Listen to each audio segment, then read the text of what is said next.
If you feel stuck, it is not because you lack power. It is because you have forgotten how to use it. The mind you possess can build empires or prisons. And right now your mind is obeying a script that no longer serves you. But hear me, and hear me well. If you truly listen to this speech, not skim, not skip, but absorb, you will walk away a different man. You will walk away with motion in your blood, fire in your thought, and certainty in your step. But if you drift, if you half listen like the thousands who say they want more but live as less, then your chains will stay locked. Not because you are weak, but because you refuse to listen. So I offer you this moment. The key is here. The chain is rusted, and freedom is waiting on the other side of your decision to hear every word. You were not born to drift. You were born to dominate. And yet, you find yourself here, alive but not truly living, awake but not fully aware, stuck. Not because your legs are tied, but because your thoughts are. This is the tragedy of the modern man. He walks freely through the world while being held hostage in the mind. You see, most men live inside invisible cages, cages built not of iron or stone, but of fear, of doubt, of indecision, cages built from the beliefs of others, inherited stories, childhood whispers, rejections that hardened into walls. The bars, they sound like this: I'm too late. I'm not ready. What if I fail again? And here is the truth you must confront now, not gently, but with fire. If you do not destroy this cage, it will bury you alive. If you do not take command of your mind, your life will not be your own. And if you wait for clarity, confidence, or permission, you will rot waiting. This is where most remain, a slow decay of potential. Their vision turns to fog, their ambition to fatigue. They blame the world, the timing, the conditions, but never the true jailer, their thoughts. Now let me tell you what they will never tell you.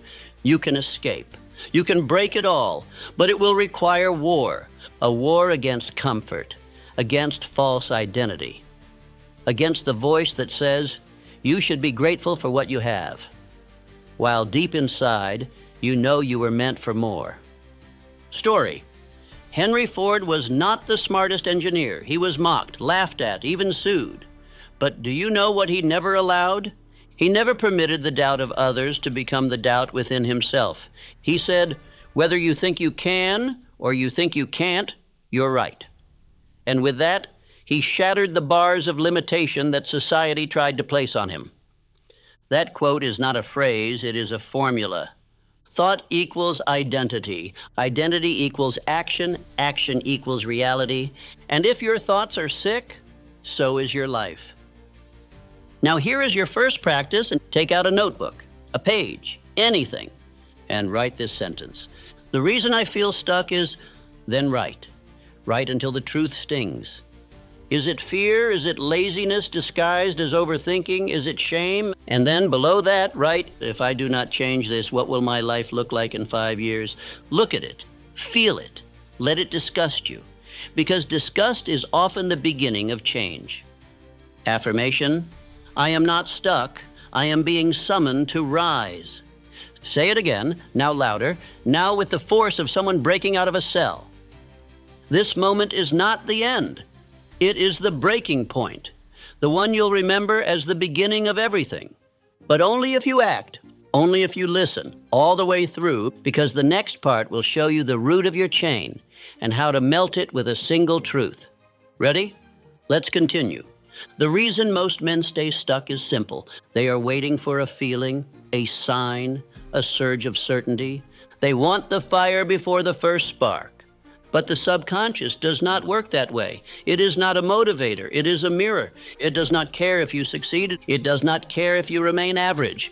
It does not care if you become a legend or a ghost. It simply reflects what you repeat, not what you wish. You may say you want freedom, but if your internal language is, I don't think I can do this, I always sabotage myself, I've never been consistent, then that is exactly what you will live, because the subconscious does not argue. It obeys. It is the most powerful servant in the world, and yet most treat it like a distant stranger, whispering uncertainty instead of issuing command.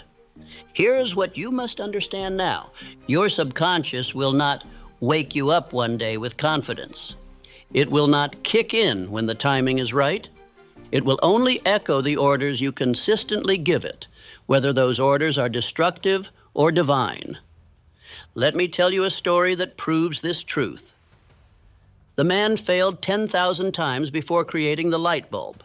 And when they asked him why he kept going, why he didn't stop, he didn't say, "Because I felt good." He didn't say, "Because I was confident." He said, "I didn't fail. I found 10,000 ways that didn't work." That is not the voice of emotion. That is the voice of command. Edison did not ask his subconscious for permission to keep going. He trained it to believe that success was inevitable, no matter the delay. He didn't hope to become successful. He installed it through daily repetition, decision, and identity. And you must do the same, because the longer you feed hesitation, the more it becomes your script. The longer you dwell on weakness, the more it becomes your identity. The longer you wait to feel like it, the more your subconscious learns that comfort is your commander. So here is your practice. Not someday, not later. Now, write this down. The belief that keeps me stuck is... Identify it. Name it. Don't dress it up. Don't make it poetic. Be real. Is it, "I'll never be like them. Every time I try, I mess up. I'm too old. I missed my window. I'm not smart enough"? Write the ugliest one, the one that lives the deepest. And then burn it, literally. Take that page and burn it like a ceremony, because that belief is not welcome anymore. Now write its replacement. I command my mind to obey this new identity. And follow it with this. I am the man who executes. I am the man who finishes. I am the man who succeeds. Repeat it, loud, slow, with conviction. Do it 100 times this week, aloud, in front of the mirror, while walking, while alone, every single day. You are not just saying words. You are laying new bricks in the house of your mind. You are rewriting the programming that has silently sabotaged your life. Because again, the subconscious does not argue, it obeys. So if it must obey something, let it obey the highest version of you. Let it obey the man who acts without permission. Let it obey the voice of purpose, not fear. Let it obey command, not feeling. I do not wait to feel ready. I act, and my mind follows. That is your identity now. Say it again. I act, and my mind follows. Now breathe, stand, look yourself in the eyes. The man you just spoke to, that man is being built. With every repetition, with every step, with every command, he's coming. You are not just a product of your choices. You are a reflection of your environment. The voices you hear, the habits you witness, the energy that surrounds you, all of it. Every piece of your daily atmosphere is a silent architect of your beliefs. Environment is not passive, it is active. And if you feel stuck, it's likely because your environment is pulling you backward, while your soul is begging you to move forward. You rise to the level of what surrounds you, or you remain at the level of what surrounds you. That is the law. You may have the vision of a king, but if you live inside a kingdom of excuses, you will speak like them, act like them, and eventually believe you are one of them. Let me tell you something very few will say out loud. If you stay in a room that normalizes delay, mediocrity, distraction, and fear, you will never rise, no matter how strong your mind is. Your subconscious does not only listen to you, it listens to the rhythm of the people, habits, and messages you allow around you. This is why Andrew Carnegie didn't just build steel. He built a mastermind, a group of men whose very presence forced expansion. Men who did not ask, "Is this too bold?" Men who challenged each other to act before comfort arrived. Men whose standards were so high that even standing beside them made you think bigger, because energy is contagious. And if you spend too much time around the energy of fear, doubt, and stagnation, you will catch it. You will call it logic or realism or just being practical. But the truth is, you've caught the infection of smallness. And here's the most dangerous part. If you stay in that environment long enough, it starts to feel normal. And once something becomes normal, it becomes sacred. You start defending the very thing that is keeping you stuck. You say things like, oh, that's just how I am. So that's just the way my schedule is. I don't have people like that around me. Listen to me. That's not how you are. That's how you've been programmed. Your environment carved that pattern into you, and your silence maintained it. But today, you carve something new. If you want your subconscious to believe that a new life is beginning, you must change something physical in your environment. It can be simple, but it must be deliberate. Rearrange your desk, clear the clutter in your room. Replace a piece of art, or remove something that no longer represents your future. Throw out something you've kept out of guilt or fear. Set an alarm that goes off every day with your new identity phrase. This is not decoration. This is declaration.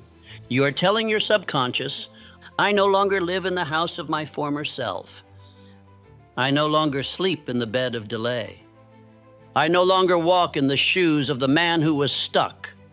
Even a single object change with purpose is a seed planted in the subconscious. And once it sees one seed, it becomes willing to grow more. Beyond the visible environment, audit the invisible. Who are you listening to daily? What voices speak into your mind through books, audio, or casual conversations? Do you keep company with doubters or builders? Let this be your rule. If a man would laugh at your dream, he is not qualified to speak into your process. If a man would flinch at your ambition, he cannot advise your discipline. You must surround yourself with standards, not sympathy. There's nothing wrong with love and support. But if your circle only loves you as you are and not as you could become, then they are not your circle. They are your cage. Even if you're alone right now, you can build a new circle. Start with books. Start with the men who already lived as you want to live. Let their stories become your environment. Read Carnegie, read Ford, read Edison. Watch what they did, copy their rituals, adopt their mindset like armor. You don't need a new friend group to change. You need a new frequency. And once you embody that, the right people will appear. Growth does not tolerate comfort. You cannot grow in the same room where you started doubting yourself. You cannot evolve while clinging to the same schedule that keeps you busy but never makes you better. You cannot rise while everything around you reminds you of the man you're trying to leave behind, so shift something. Now today, rearrange your space, upgrade what you see. Change what you listen to, audit what you tolerate, because the subconscious watches it all. And the moment it sees that you're no longer acting like the old version of you, it begins to build the new one. Every man is ruled by something. Whether he knows it or not, he bows to a voice, and that voice dictates the quality of his life. Some men are ruled by a memory they never made peace with.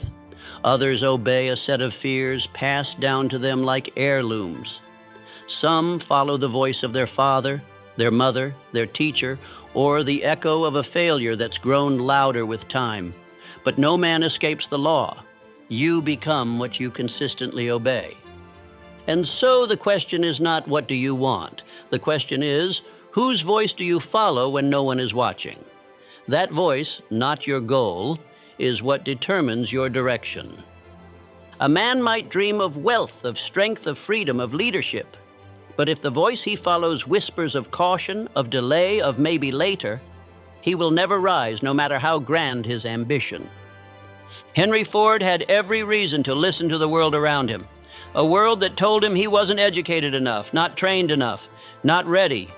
He didn't have the schooling, he didn't have the credentials, he didn't have the resume, but he had a voice, his own, and that voice declared, I can summon to me any man with the knowledge I require. Ford didn't obey tradition. He didn't obey the experts. He didn't obey fear. He obeyed his vision, and because of that, he built an empire. The chains that keep most men stuck are not made of steel. They are made of repetition, the same thoughts, the same excuses, the same inner dialogue, the same emotional obedience. A man doesn't even notice he's kneeling anymore. But make no mistake, obedience is a habit. And the more you follow a weak voice, the more you reinforce the identity that you are weak. Ask yourself now and write it down. Who am I obeying? Am I obeying fear? Am I obeying my comfort? Am I obeying my old self, the one who decided he couldn't long before he ever tried? Or am I obeying a higher command, a vision, a mission, a standard that burns even when I don't feel like following it? You may believe you lack discipline. You don't. You've just been trained to obey the wrong voice. Start observing. When you say, "I'll do it later," whose voice is that? When you delay the workout, avoid the risk, hide from the confrontation. What voice are you following? And when you do act in power, when you move decisively, speak clearly, stand tall, what voice did you listen to then? There are only two commands in every moment. One leads to freedom and the other to slavery. You are always choosing one. Every action is allegiance. You are either reinforcing the identity of the man you were or the man you are becoming.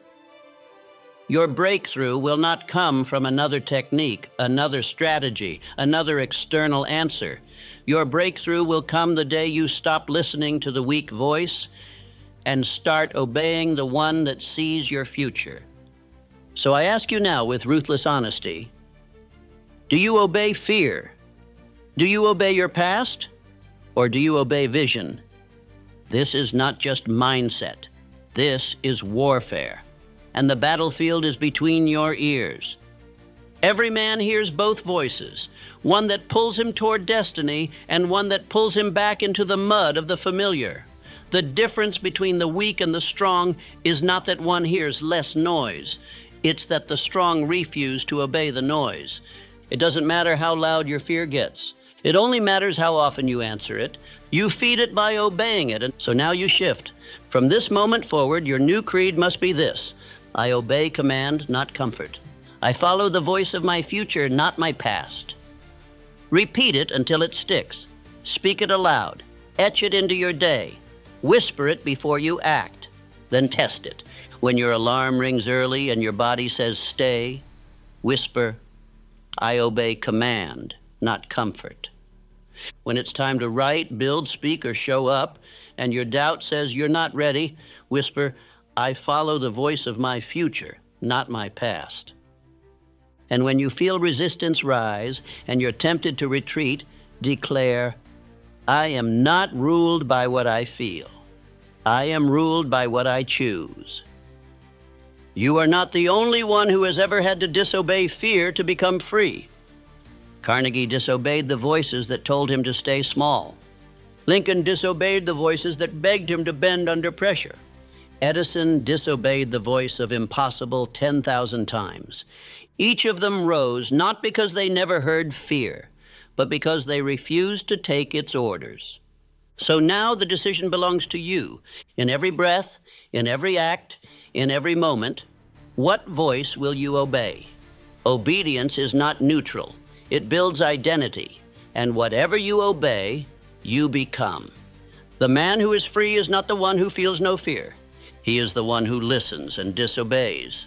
Most men are not stuck because they lack desire. They are stuck because their desire is a fog, hazy, undefined, and ever-shifting. They feel hunger, yes. They feel ambition, yes. But they cannot move forward with power because they do not know where forward is. And so they spin, they work, they grind, and yet they remain exactly where they are. Desire without clarity is like fire without direction. It burns, but it does not forge. There is no force more powerful in the world than a definite desire. A man who knows exactly what he wants becomes immune to most distractions.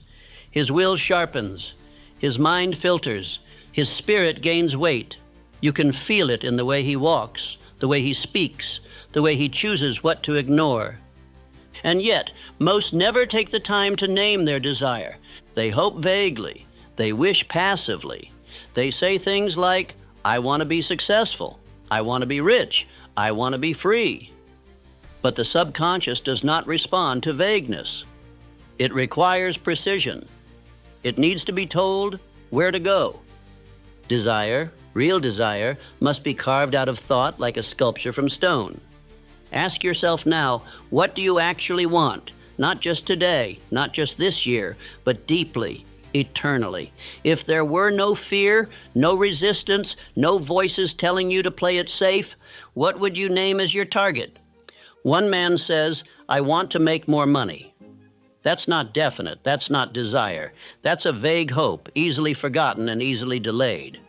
Another man says, I want to build a business that earns $500,000 a year, helps 10,000 people transform their lives, and allows me to retire my parents. That is clarity. That is direction. And because it is clear, it begins to activate the subconscious like a magnet. Edwin C. Barnes in Think and Grow Rich. Barnes did not say, I want to work in business. He did not say, I hope to get a good job with Thomas Edison. He said, I will become Edison's partner.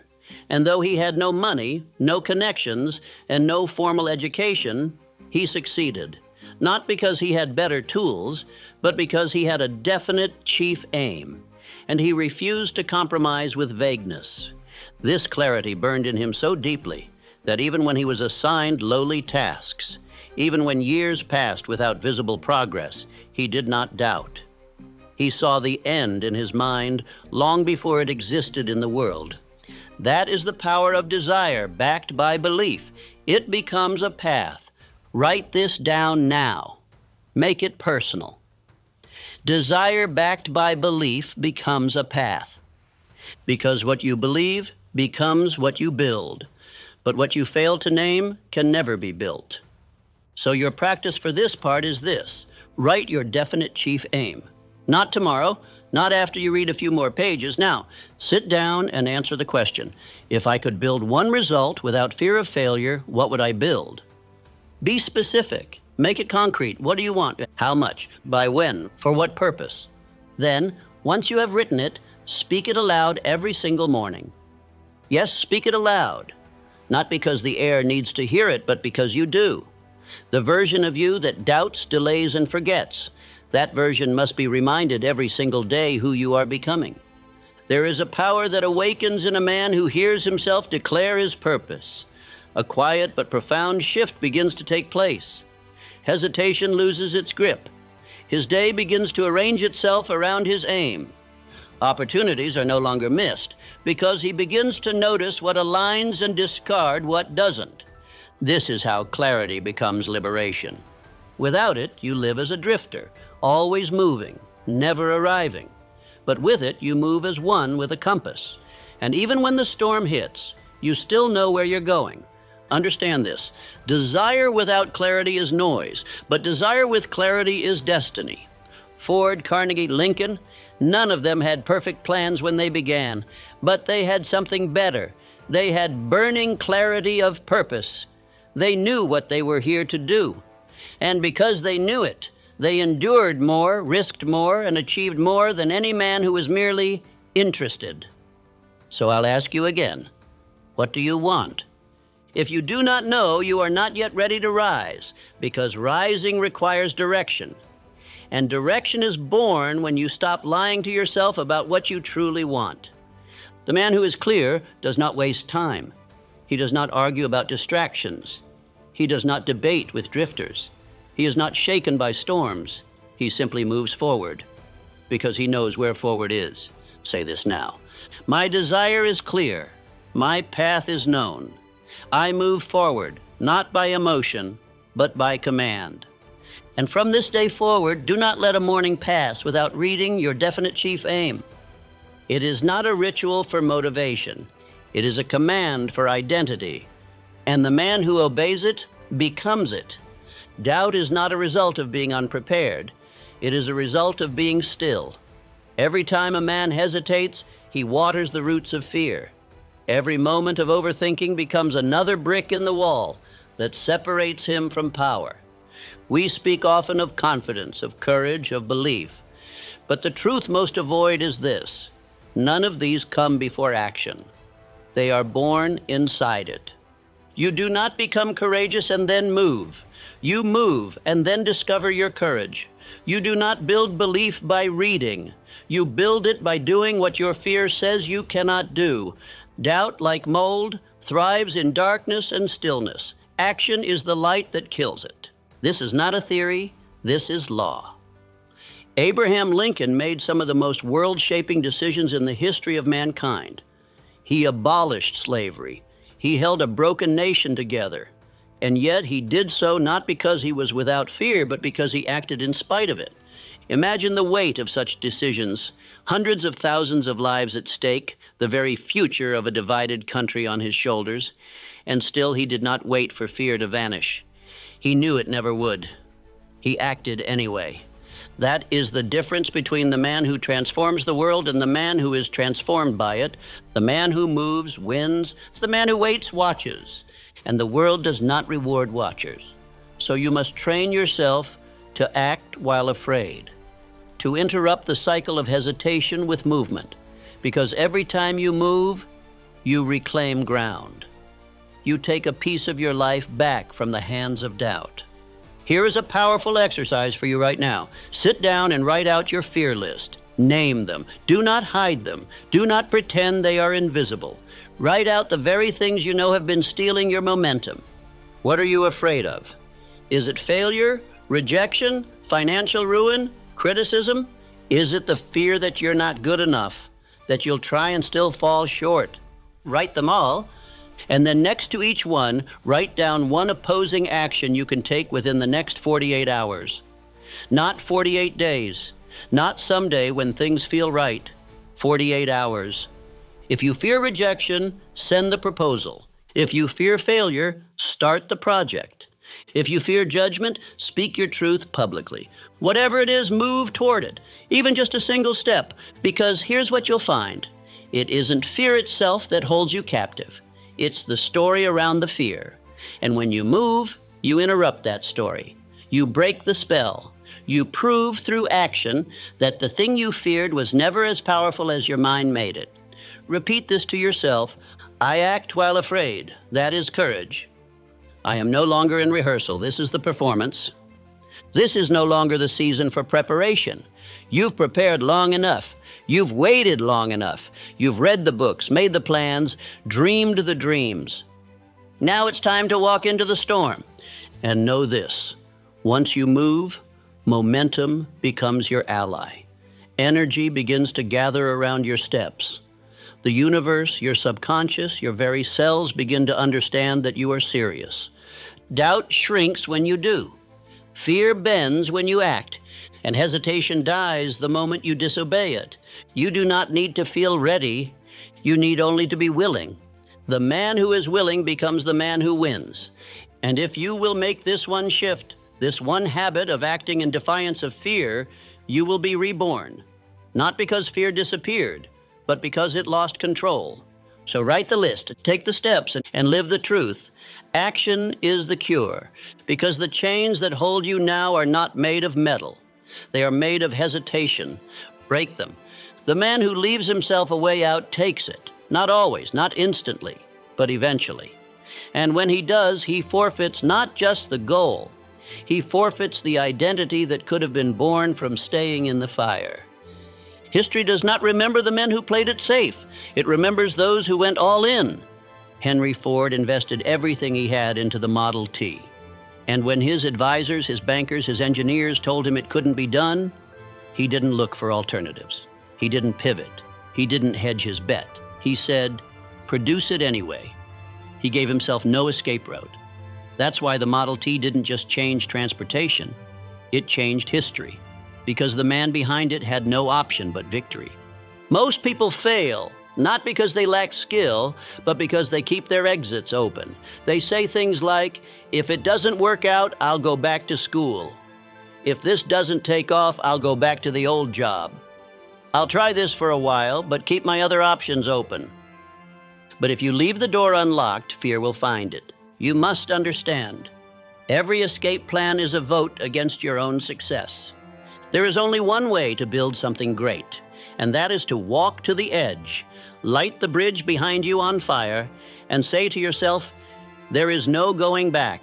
I will win or I will die trying. That may sound extreme to the comfortable man, but the man who is ready to rise understands. Comfort never produced greatness. Certainty never birthed transformation, and safety never wrote history. If you truly want freedom, you must give up the illusion of fallback, because every time you fall back on something, you fall back into someone. The man you used to be, the one who doubted, the one who delayed, the one who settled. And every time you return to him, you make him stronger. You give him a voice, you say your way is still an option. It cannot be. You must burn the bridge. Here's your practice. Declare your goal publicly. Speak it out loud. Write it where you can see it every day. Let others know. This creates accountability. It forces your subconscious to align with your commitment.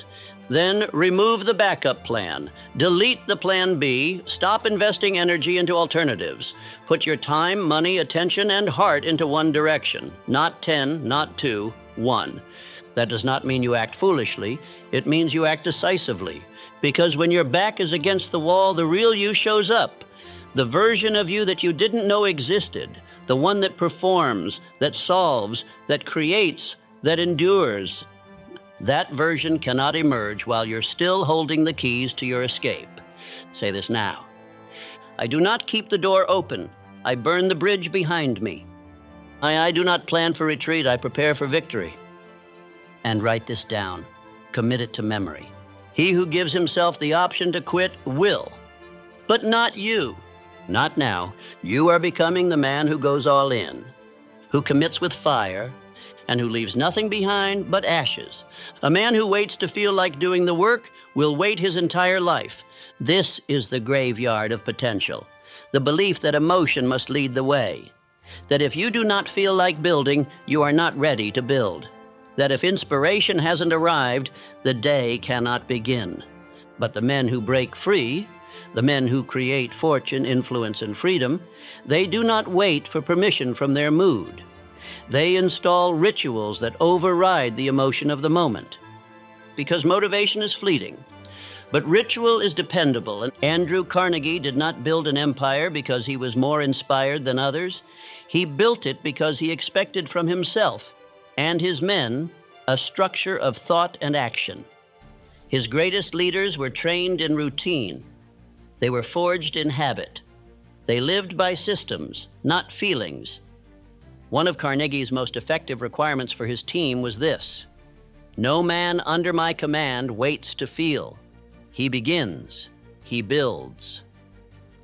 Let this be your standard now. Let this be the shift that frees you. You are no longer allowed to ask yourself how you feel. You ask only, what is the ritual I have committed to today? So here is what I will give you now: a framework. 3 daily rituals that will rewire your identity, restructure your mind, and install within you the discipline of achievement. 1. Morning self-talk. Every morning before the world has touched your mind, you must touch it first. You must direct it, train it, instruct it. Before you speak to anyone else, speak to yourself. Clearly, powerfully, with certainty.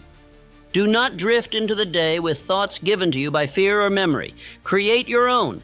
Say out loud with intensity, I command my mind, I command my body, I am the architect of this day. No thought lives here unless I allow it. No fear survives unless I feed it.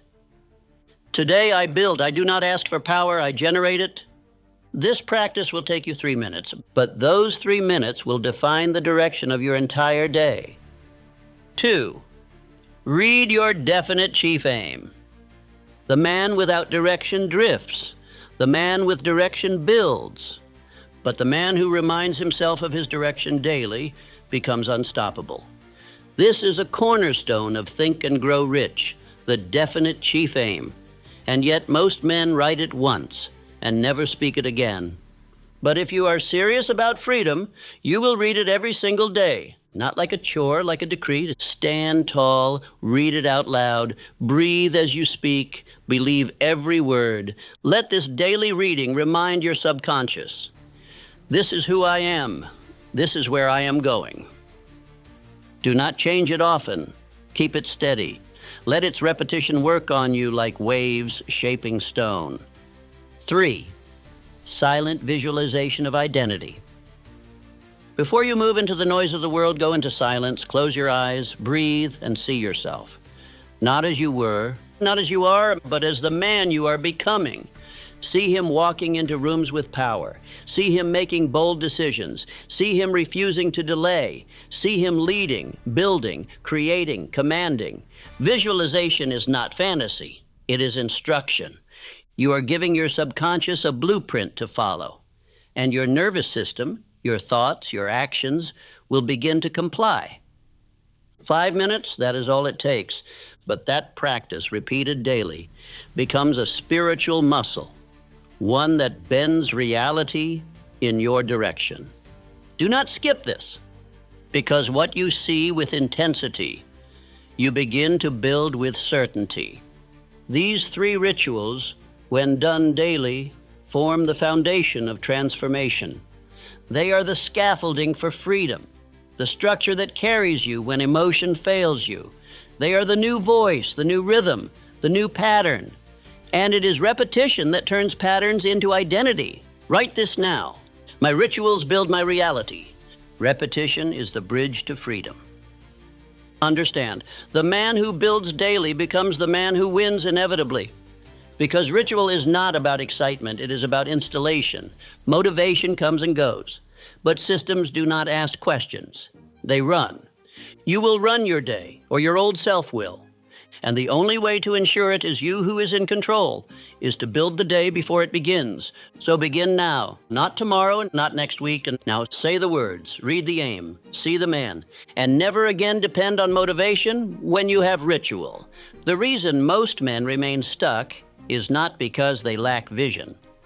It is because they see their vision as something separate from who they are. They think success is something they achieve, when in truth, it is something they embody. You do not rise to the level of your dreams. You fall to the level of your identity. This is why goals without identity change fail. Because a man may write down a goal, may even speak it aloud for weeks, but if deep within himself he still believes he is not the type of man who earns it, holds it, lives it, he will find 1,000 silent ways to sabotage it. Because identity always wins. The mind will only allow into your life what is consistent with who you believe you are. So you must understand this now. You are not here to try to succeed. You are not here to attempt transformation.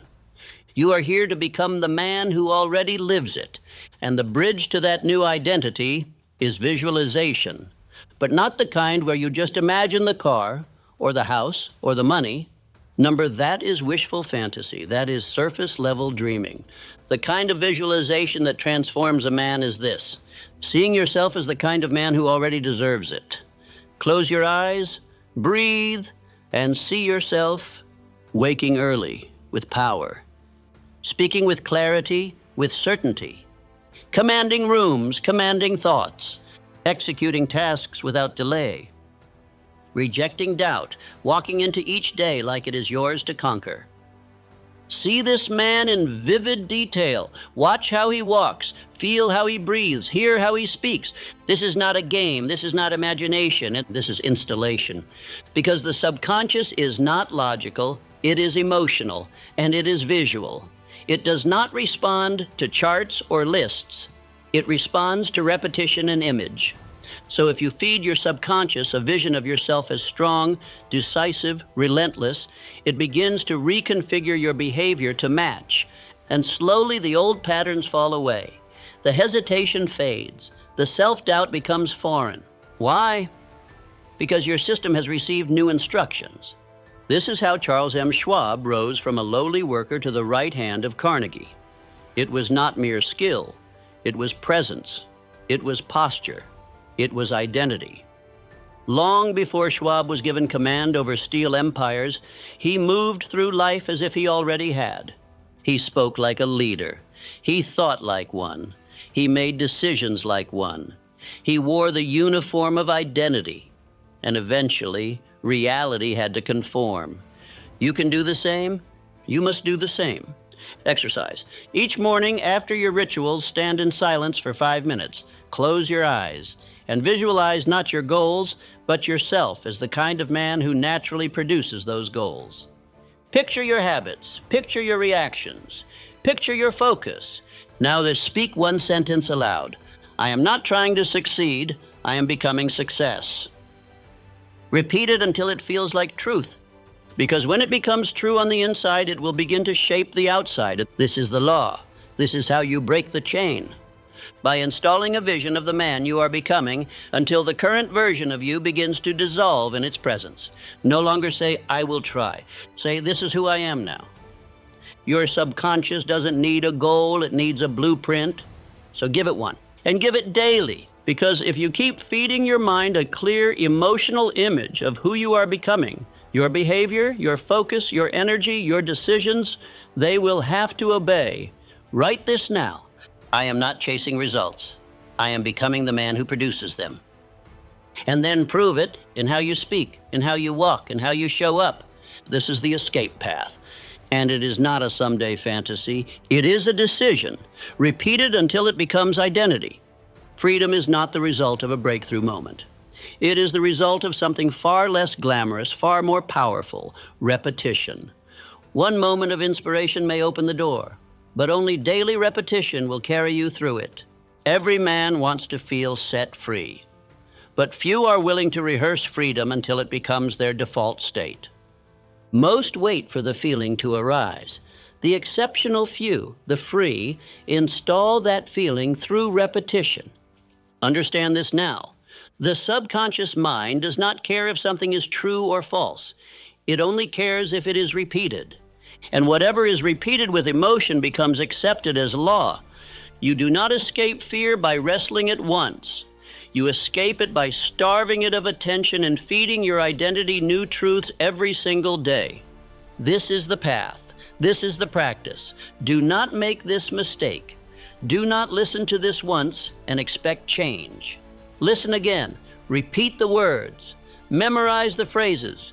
Burn them into your bloodstream until your entire nervous system begins to react differently to fear, differently to hesitation, differently to the lies of the old self. And this is how you rewire the loop. This is how the cage collapses, not with force, but with consistency. Now I give you this. 7 affirmations of liberation. Say them now, and again tonight, and again tomorrow morning. Say them until they do not feel like affirmations, but identity. I no longer obey fear. I create motion daily. My identity leads, my feelings follow. I am not waiting to become free. I am rehearsing freedom. Each breath I install power. My habits create the man, not my hopes. I do not entertain the old story. I write a new one daily. Speak these with force, and do not whisper them. Shout them if you must. Let them echo in your chest, because the world has fed you enough lies about your limits. It's time you start feeding yourself truth, on loop.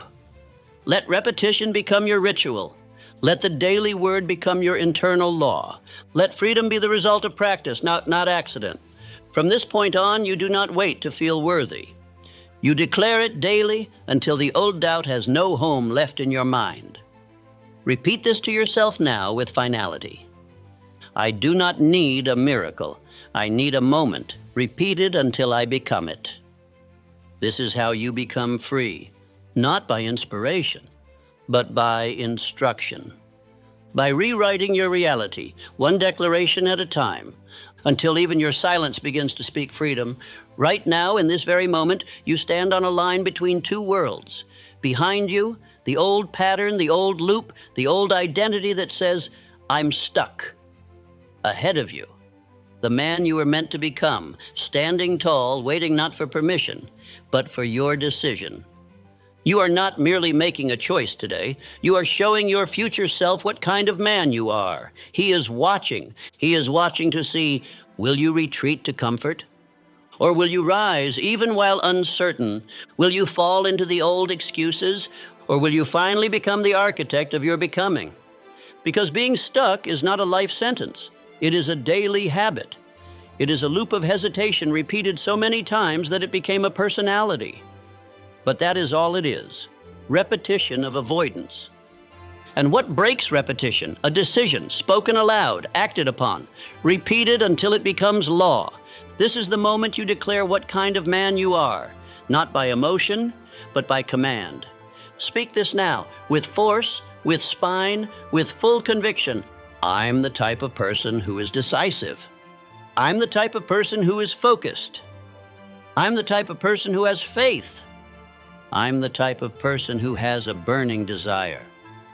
I'm the type of person who is disciplined. Now repeat it again.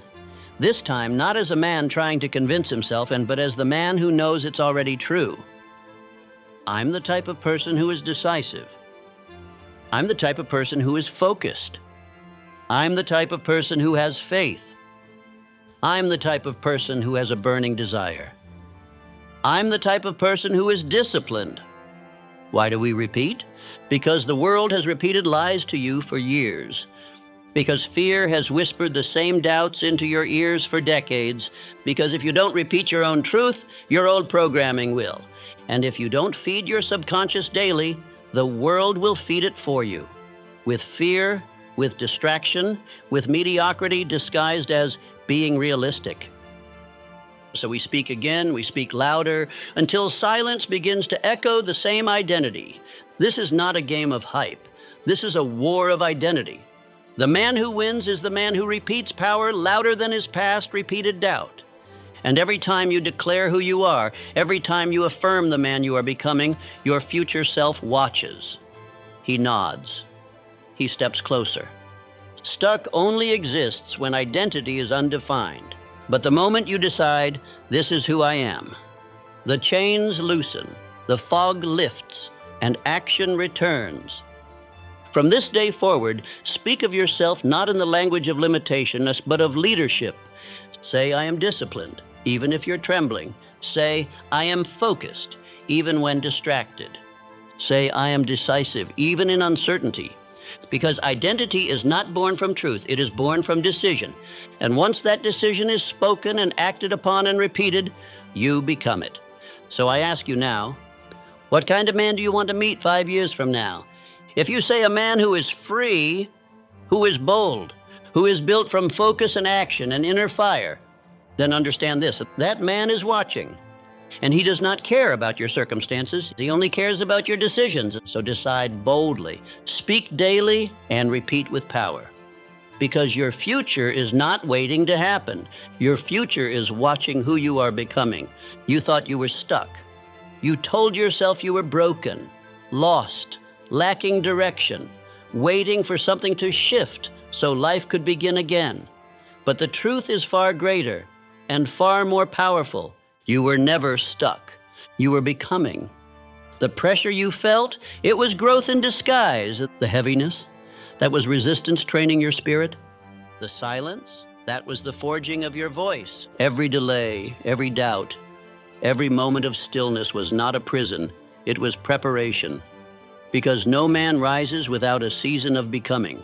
No oak grows without first splitting its seed. No empire is built before the foundation is tested. And now, you are no longer guessing. You are no longer circling the same thoughts. You have spoken new words, built new patterns, declared a new identity. You did not just listen to a speech, you rewired your soul. The man who began this journey was not the man who finishes it. The chains, you held the key the whole time. The fear, it only lived as long as you fed it. The doubt, it died the moment you remembered who you were becoming. So repeat this truth. Not as a man hoping to believe it, but as one who knows, I was never stuck, I was becoming. I was never broken, I was building. I was never weak, I was waiting to be called into strength. And now that strength is yours. Let us finish with one final declaration, not whispered but declared, daily, clearly, without apology. I'm the type of person who is decisive. I'm the type of person who is focused. I'm the type of person who has faith. I'm the type of person who has a burning desire. I'm the type of person who is disciplined. Repeat it again and again and again. Not until you remember it, but until you forget who you used to be.